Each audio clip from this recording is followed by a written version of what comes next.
Thank you for attending today's virtual seminar entitled Getting More from NDVI Sensors, presented by Dr. Stephen Garrity, Canopy and Atmosphere Product Manager at Decagon Devices. Dr. Garrity. Hi, I'm Steve Garrity, the Canopy Product Manager here at Decagon Devices. Thanks for joining us for today's virtual seminar. So before I get started, just to let you know, as I'm going through the slides, as I'm going through the seminar, if you end up having some questions, feel free to type those in. And then at the end of the seminar, we'll take some time and I'll get to as many of those questions as possible. And any that I don't get to, don't worry, I will be sending you an email response shortly after the seminar is over.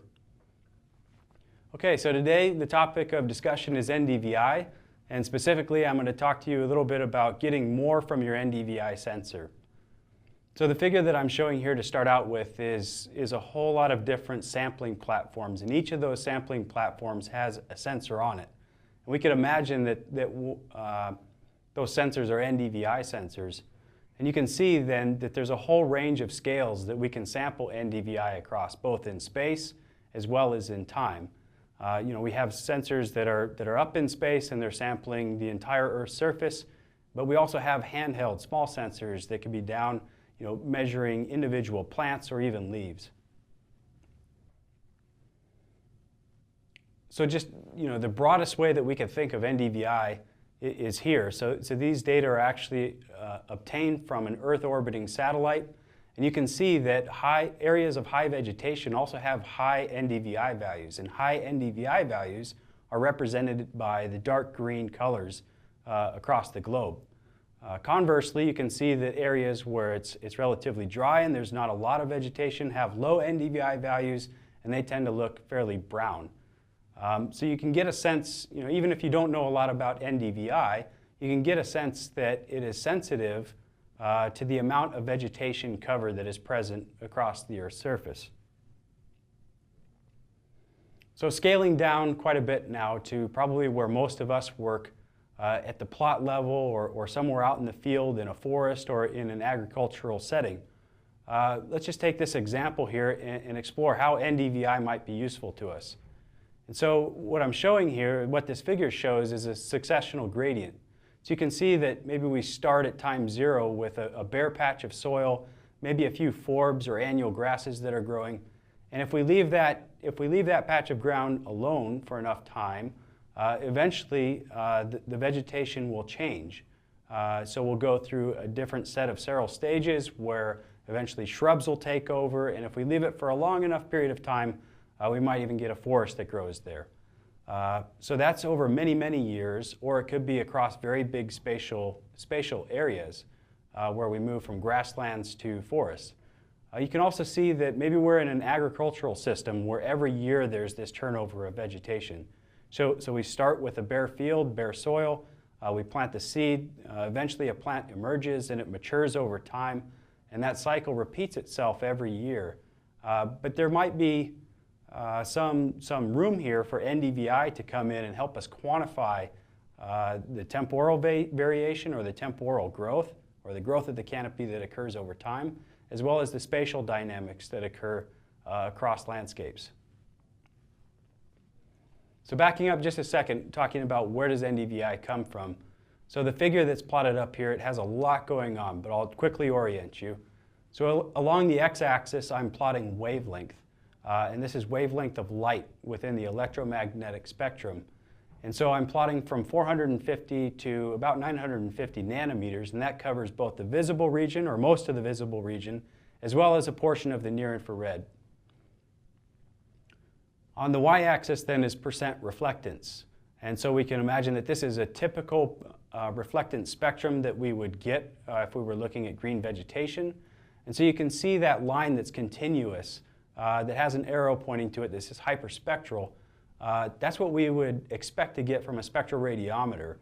And you can see that reflectance is typically low in the blue region, higher in the green region, again lower in the red region, and then it really shifts dramatically as we cross from the visible to the near-infrared. You can see there's a lot of reflectance in the near-infrared region.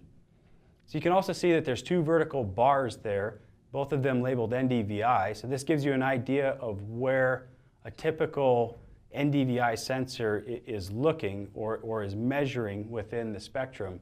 And you can see that we have one band typically in the red region, and then the other band is in the near-infrared region. And so what we're trying to do here is capitalize on the large difference between what happens in the visible region of the spectrum with what happens in the near-infrared portion of the spectrum. And it just so happens the near-infrared, or plants reflect near-infrared really, really strongly, and the NDVI takes advantage of this. So you can see in the two images on the right-hand side of the screen, they're both of the same area.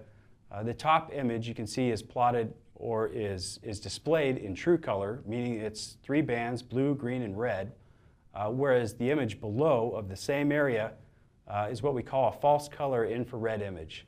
And so in this case, the three bands that are being displayed are blue, green, and then instead of red, we're using the near-infrared in its place. And so you can see that everywhere where it looks extremely bright or is very bright red, that's because there's a lot of near-infrared reflectance, which is very typical of green or healthy vegetation. So how do we actually calculate the NDVI? So you can see that the NDVI equation, we're plugging in the reflectance, which is signified by rho, the reflectance in the near-infrared minus the reflectance in the red, all over the sum of those two quantities. And you can see that NDVI values typically range between -1 and 1, with low values indicating low amounts of vegetation and higher values indicating higher amounts of vegetation. So the way that we calculate the percent reflectance is we have to quantify both the upwelling radiation, so the radiation that's striking the canopy and then reflected back to our sensor, as well as the total amount of radiation that's incident on a canopy. So the ratio of those two give us percent reflectance in each of the bands. And the reason NDVI is formulated with red and near-infrared is because the red really keys in on chlorophyll absorption, whereas the near-infrared is sensitive to canopy structure and the internal cellular structure of leaves. So you can imagine that as we add more leaves to a canopy, there's more chlorophyll, there's greater amounts of structural complexity, so we would expect low or decreasing amounts of red reflectance and higher amounts of near-infrared reflectance. So a few common applications of NDVI that are pretty ubiquitous. People use NDVI to calculate leaf area index. Related to that, they use it to calculate the fractional light interception, or FPAR, of a canopy. Some people associate NDVI with biomass or yield of a crop. And just like the image I showed towards the beginning of the entire Earth, people also just use it to get a sense of general patterns of greenness or general patterns of where vegetation occurs or how much vegetation is in a particular location. So thinking back to this example that I've shown where we have very sparse vegetation scaling to a dense, mature canopy, you can imagine that along that gradient, whether it's across space or time, there's quite a bit of variability in leaf area index. And so you can see the reflectance spectrum or spectra that I have plotted in the upper right change depending on how much leaf area index there is. So you can see at very low LAIs, there tends to be a fairly flat reflectance spectrum, but at the other extreme where there's a lot of leaf area, we tend to have very strong absorption of red light by chlorophyll, and you can see that there's also ever-increasing reflectance in the near-infrared region around 800 nanometers. So there are a couple of limitations that people encounter when using the Normalized Difference Vegetation Index, or NDVI. And they both tend to occur at the extremes of the spectrum. So anytime that there's very low vegetation cover, so like I'm showing here where it's a corn canopy that's young, and so the majority of the canopy is actually, or the majority of the scene is actually soil, NDVI tends to be sensitive to that soil, and so that can confound measurements of the amount of vegetation there. On the other extreme, when there's a large amount of vegetation, such as a tropical forest, NDVI tends to saturate when there's a lot of leaf area index. So a tropical forest, NDVI is not going to be very sensitive to small changes in LAI because LAI is already very high. So is there anything that we can do to overcome both the sensitivity of NDVI to soil as well as improve the sensitivity of NDVI to high amounts of leaf area index, or LAI? One of the things that hinders us here is that we only have two bands to work with in the red and the near infrared regions of the spectrum, so that we're already limited by the amount of information we have. However, several solutions do exist, and I'd like to spend the rest of my time talking about a few of those. So you can see in this figure that it's a transect. So this study was taking spectral measurements of these different vegetation indices across a transect where it was bare soil. So you can see as we move from dry clay loam to wet clay loam, we see a very strong response of NDVI just simply due to the wetness of the soil. And that's something we wouldn't want to have occur if we're interested in measuring vegetation. We're not interested in having an index that's sensitive to changes in soil or changes in soil moisture. You can also see that there's a few other indices that are plotted there, and they tend to have much lower sensitivity to variations in the soil across the transect.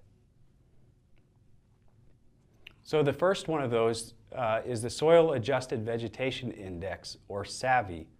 And you can see that SAVI is similar in its calculation, or the equation is very similar to NDVI. One of the things to note is that it incorporates the exact same two bands that the NDVI does, the near infrared and the red. The only thing that's different there is it has this L parameter. And the L is just a soil adjustment factors, or a soil adjustment factor with values that range anywhere from 0 to 1. And the way this works is that when vegetation cover is 100%, L is 0 because there's no need for a soil background adjustment. However, when vegetation cover is very, very low, that L parameter will approach 1. And what people do, because this is difficult to measure, exactly how much vegetation cover you have there. Usually you're using the NDVI to tell you how much vegetation is there. But in this case, we're trying to use SAVI. We're trying to modify the NDVI so it's not sensitive to soil. And we're doing that by guessing beforehand what L should be. And it's pretty common practice to set L to an intermediate value of 0.5.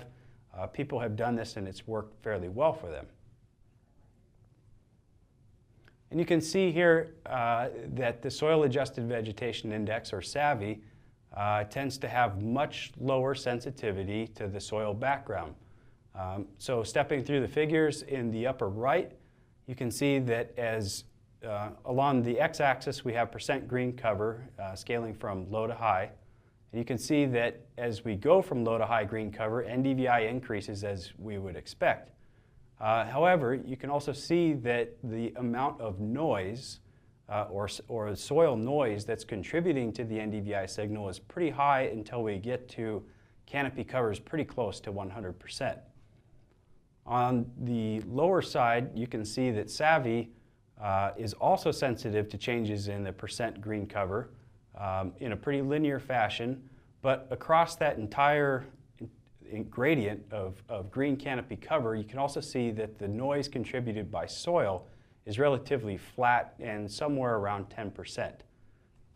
So that's a major improvement over the standard NDVI for using this vegetation index in areas where we have low percent cover of vegetation.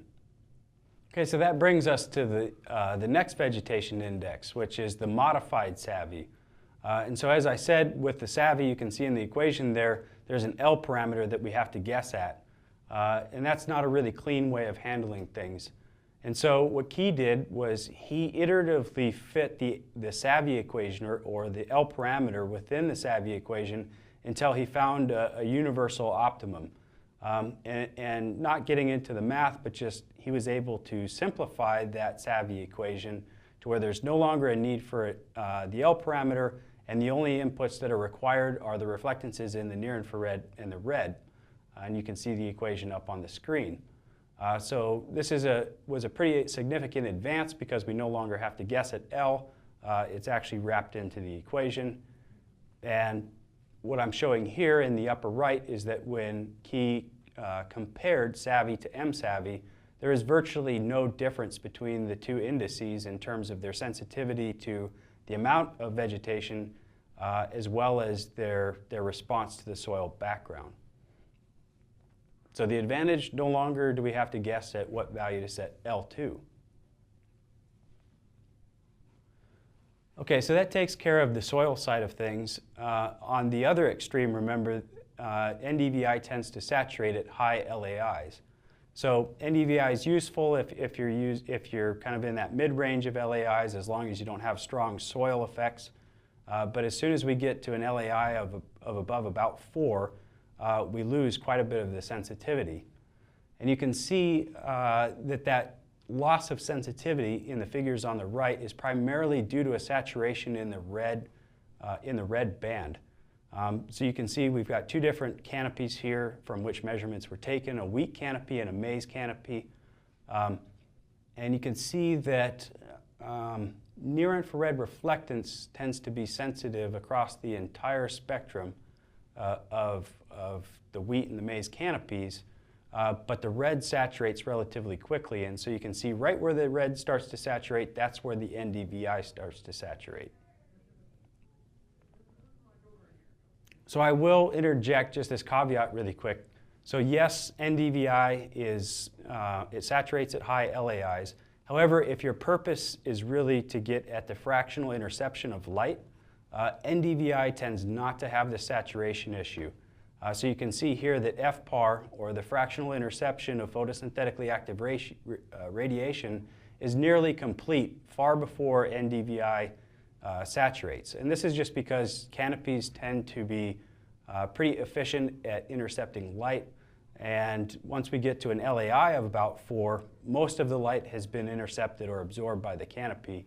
And incremental increases in LAI don't significantly affect the FPAR variable much more. Okay, so getting back to a solution for the saturation issue with NDVI at high LAI. This is probably the most simple way to handle that problem. It's called the Wide Dynamic Range Vegetation Index. And you can see that its formulation is very similar to NDVI. The only difference is we have this A parameter. And all A is it's a weighting coefficient that can be used to try and reduce the disparity between the contribution of the near-infrared reflectance as well as the red reflectance. And so you can see that A is being multiplied by the near-infrared reflectance to try and reduce its value and bring it closer to the red reflectance value. And in doing so, it balances out the red and the near-infrared contribution to the vegetation index. And so as I said, A can range anywhere from about 0 to 1. And this graph here shows that as we use a smaller and smaller value of A, we get an increasingly linear response of the Wide Dynamic Range Vegetation Index to leaf area index, which is pretty logical. It's a pretty easy thing to wrap your head around. So I think that the drawback here is that selection of A tends to be pretty subjective, and it's something that you have to play with on your own until you find a value of A that is optimal for your solution. I think you can tend to err on the side of a very low value of A simply because you're going to get closer and closer to a linear response in the WDRVI to LAI as A decreases. Okay, the next and final vegetation index that I'd like to talk about is the Enhanced Vegetation Index, or EVI. So the EVI was designed to enhance sensitivity in high biomass ecosystems. So when we have high LAI, trying to maintain sensitivity there, but it is also trying to reduce atmospheric influences. And so this was a vegetation index that was really created for the purposes of a satellite-based platform where we have a lot of, from the satellite, there's a lot of atmosphere to look through to the ground. And sometimes the aerosols in the atmosphere can affect the reflectances in the red and the near-infrared regions and cause spurious observations. The other thing that's wrapped in here as well is a reduction in sensitivity of the index to soil. And so the EVI is sort of a, you can think of it as a solution to both extremes, the sensitivity of NDVI to soil as well as the lack of sensitivity to high LAI. So it solves both these issues. But if you look at this equation, the two major inputs are near-infrared and the red reflectances. C1, C2, and L are all parameters that can be estimated, but the blue band is something that has to be measured. And with a lot of the NDVI sensors that are out there, they're just two-band sensors, and so you don't actually have that information in the blue. And oftentimes with the satellites, the blue band is relatively noisy and doesn't always have the best quality data. So there are some problems with the EVI. Those problems, though, led Jiang to try and come up with a solution. And what Jiang observed is that there's quite a bit of autocorrelation between the red band and the blue band. And so he decided that he would try to formulate EVI without the blue band and just using the near-infrared and red reflectance in what he called the EVI2.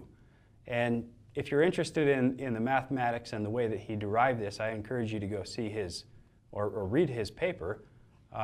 Here, though, I'm just giving you the equation in case you're interested in using it or looking into it in more depth. But the key figures using EVI so far, I've shown here. On the right-hand side, you can see that when Jiang calculated his EVI2 and compared it to the traditional EVI, it's nearly a one-to-one relationship. For all intents and purposes, EVI2 was equivalent to EVI. So that's encouraging that we don't need the blue band. We can just use the two inputs, the near-infrared and the red band, to calculate EVI. On the left-hand side was another study that followed up just to see if EVI2 would perform as advertised. And so the study was looking at several different areas where there was a range of LAIs in both a burned area or a recently burned area and an area that had not burned. And so what you can see is in the top left panel, NDVI has two different relationships with LAI depending on whether it came from a burned area or a non-burned area, whereas EVI was less sensitive to that difference, the disparity in the background that was caused by the burned area. So with the burned area, you have soil, you have a dark background that's going to affect the red reflectance, but the way that the EVI2 is formulated, it decreases that sensitivity. And so you can see that there's just a single regression model that can be fit to all ecosystems regardless of their history. So in summary, NDVI has been around for a long time. It's been around since the 70s at least. It is commonly calculated from a lot of the satellite sensors that have and are currently orbiting Earth's surface. There is a lot of value that it can add. However, there are a couple of situations at the extremes where NDVI tends to perform poorly. What I've shown here today is that there are several solutions to that, and what's great about the solutions is that everything I've shown today uses the near-infrared and the red bands just like the NDVI does. And so you can take an NDVI sensor, obtain the raw values or the values of the near-infrared and the red reflectances and reformulate them in one of these indices, or there's several others that are available that I haven't covered today, to try and work around some of the limitations of NDVI. After the seminar, I'll be posting or creating a web page where I provide all of the references that I have talked about today, as well as going into a few others that I haven't discussed. But if you are using NDVI and it's in one of these extreme cases where you have a lot of soil background or you're in a system with really high LAI, I would encourage you to look at and see how the near-infrared and red bands can be used in some type of vegetation index to allow you to do the research that you are trying to do. All right, thanks for joining us today.